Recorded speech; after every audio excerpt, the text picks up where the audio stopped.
സ്വന്തം അടിത്തറ ഇളകുന്നത് തിരിച്ചറിയാതെ വോട്ട് ബാങ്കുകളില്ലാത്ത നേതാക്കൾക്ക് പിന്നാലെ പാഞ്ഞ് സ്വയം കുഴികുത്തുകയാണ് കേരളത്തിലെ കോൺഗ്രസ്. അതിന് ഏറ്റവും ഒടുവിലത്തെ ഉദാഹരണമാണ് രാഷ്ട്രീയ സ്ഥിരത തൊട്ടു തീണ്ടിയിട്ടില്ലാത്ത, സ്വന്തം പാർട്ടിക്ക് ഒരു വാർഡിൽ പോലും സ്വാധീനമില്ലാത്ത CK ജാനുവിന്റെ മുന്നണിയിലേക്ക് ക്ഷണിക്കാനുള്ള UDF നേതൃത്വത്തിന്റെ തിടുക്കം. CK ജാനുവിനെ മുന്നണിയിൽ എടുക്കുന്നത് വഴി എന്ത് രാഷ്ട്രീയ നേട്ടമാണ് കോൺഗ്രസ് ലക്ഷ്യമിടുന്നത്? ഒരു ബൂത്ത് കമ്മിറ്റി പോലും കാര്യക്ഷമമായി പ്രവർത്തിപ്പിക്കാനില്ലാത്ത ജനാധിപത്യ രാഷ്ട്രീയ പാർട്ടിക്ക് ഏത് മണ്ഡലത്തിലാണ് UDFന് വോട്ട് കൂട്ടിച്ചേർക്കാൻ കഴിയുക? മുൻപ് UDFുമായി സഹകരിച്ച് പഞ്ചായത്ത് തിരഞ്ഞെടുപ്പിൽ മത്സരിച്ചപ്പോൾ പോലും ദയനീയമായി പരാജയപ്പെട്ട ചരിത്രമാണ് ജാനുവിന്റേത്. ഈ യാഥാർത്ഥ്യം കൺമുന്നിൽ നിൽക്കെയാണ് യാതൊരു അടിത്തറയുമില്ലാത്ത ഒരു നേതാവിനെ ആദിവാസി മുഖം എന്ന ലേബൽ ഒട്ടിച്ച് മുന്നണിയിലേക്ക് കൊണ്ടുവരാൻ കോൺഗ്രസ് ശ്രമിക്കുന്നത്. ഇതിനെതിരെ രമേശ് ചെന്നിത്തലയും K മുരളീധരനും ശബ്ദമുയർത്തിയത് വെറുതെയല്ല. അവർക്ക് നന്നായിട്ടറിയാം, താഴെത്തട്ടിൽ പ്രവർത്തിക്കാത്ത ഒരു നേതാവിനെ കൂടെ നിർത്തിയിട്ട് തിരഞ്ഞെടുപ്പിൽ ഒരു ഗുണവുമില്ലെന്ന്. പേരിന് കുറച്ച് നേതാക്കളും ഒരു ലെറ്റർ പാഡും മാത്രമുള്ള ഒരു പാർട്ടിയെ ചുമക്കുന്നത് മുന്നണിക്ക് അധികാരഭാരം ഉണ്ടാകുമെന്ന തിരിച്ചറിവാണ് അവരുടെ എതിർപ്പിന് പിന്നിൽ.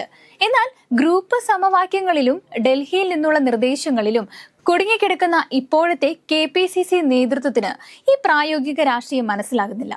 UDFന്റെ നട്ടലായ ഇന്ത്യൻ യൂണിയൻ മുസ്ലിം ലീഗിനും ജാനുവിനുമായുള്ള സഹകരണത്തിൽ കടുത്ത അതൃപ്തിയുണ്ട്.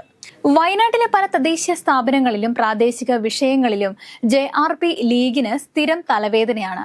ഈ സാഹചര്യത്തിൽ ലീഗിനെ പിണക്കി ജാനുവിനെ കൂടെ നിർത്തുന്നത് മുന്നണിയുടെ കെട്ടുറപ്പിനെ തന്നെ ബാധിക്കും. ലീഗിന്റെ എതിർപ്പിനെ അവഗണിച്ച് കോൺഗ്രസ് ഏകപക്ഷീയമായി ഒരു തീരുമാനമെടുത്താൽ അത് UDFനുള്ളിൽ ഒരു പുതിയ പ്രതിസന്ധിക്ക് തിരികൊടുക്കും.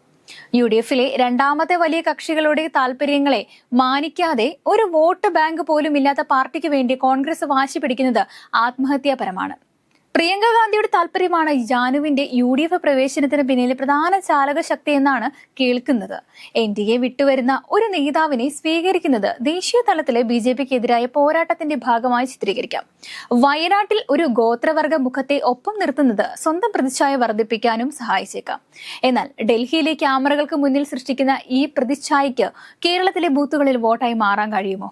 CK ജാനുവിന്റെ രാഷ്ട്രീയ യാത്ര പരിശോധിച്ചാൽ സ്ഥിരതയില്ലാത്ത നിലപാടുകളുടെ ഒരു ഘോഷയാത്ര തന്നെ നമുക്ക് കാണാനായിട്ട് സാധിക്കും. ആദിവാസി ഗോത്ര മഹാസഭയുടെ നേതാവായി സമരമുഖങ്ങളിൽ നിറഞ്ഞു നിന്ന ജാനു 2016 ജനാധിപത്യ രാഷ്ട്രീയ പാർട്ടി രൂപീകരിച്ച് നേരെ പോയത് NDA പാളയത്തിലേക്കാണ്. സുൽത്താൻ ബത്തേരിയിൽ മത്സരിച്ച് പരാജയപ്പെട്ടതിന് ശേഷം 2018 NDAയിൽ നിന്ന് പരിഗണന കിട്ടുന്നില്ലെന്ന് പറഞ്ഞ് മുന്നണി വിട്ടു. എന്നാൽ 2021 നിയമസഭാ തെരഞ്ഞെടുപ്പിന് തൊട്ടു മുൻപ് വീണ്ടും NDAയിൽ തിരിച്ചെത്തി. ഇപ്പോൾ തദ്ദേശ നിയമസഭാ തെരഞ്ഞെടുപ്പുകൾ പടിവാതിക്കൽ എത്തി നിൽക്കെ വീണ്ടും മുന്നണി മാറി UDFന്റെ വാതിൽ മുട്ടുകയാണ്. കോൺഗ്രസ് മനസ്സിലാക്കേണ്ട ഒരു കാര്യമുണ്ട്. കേരളത്തിലെ രാഷ്ട്രീയം നിയന്ത്രിക്കുന്നത് ഡൽഹിയിലെ മീഡിയ റൂമുകളിലല്ല, ഇവിടുത്തെ ഗ്രാമങ്ങളിലെയും നഗരങ്ങളിലെയും സാധാരണക്കാരനായ ജനങ്ങളാണ്. അവർക്ക് വേണ്ടത് അടിത്തറയുള്ള ജനകീയ പ്രശ്നങ്ങളിൽ ഇടപെടുന്ന നേതാക്കളെയാണ്, അല്ലാതെ കാലാകാലങ്ങളിൽ മുന്നണി മാറുന്ന അവസരവാദ രാഷ്ട്രീയത്തിന്റെ നേതാക്കളല്ല. മുത്തങ്ങയുടെ ചോരക്കറ പുരണ്ട ഒരു ചരിത്രത്തെ വെള്ളപൂശാൻ ശ്രമിക്കുന്നത് കോൺഗ്രസിന് ഗുണം ചെയ്യില്ല. ജാനുവിനെ സ്വീകരിക്കുന്നത് ആദിവാസി സമൂഹത്തോടുള്ള സ്നേഹം കൊണ്ടല്ല, മറിച്ച് തിരഞ്ഞെടുപ്പ് രാഷ്ട്രീയത്തിലെ ഗതികേട് കൊണ്ടാണെന്ന് ജനം തിരിച്ചറിയും.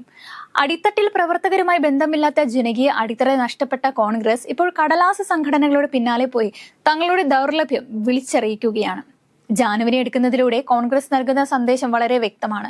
ഞങ്ങൾക്ക് ജനകീയ അടിത്തറയില്ല, തിരഞ്ഞെടുപ്പ് ജയിക്കാൻ ഏത് അവസരവാദ രാഷ്ട്രീയവുമായും ഞങ്ങൾ സന്ധി ചെയ്യും. ഈ സന്ദേശം UDFന്റെ വിശ്വസ്തതയെ തന്നെയാണ് ചോദ്യം ചെയ്യുന്നത്.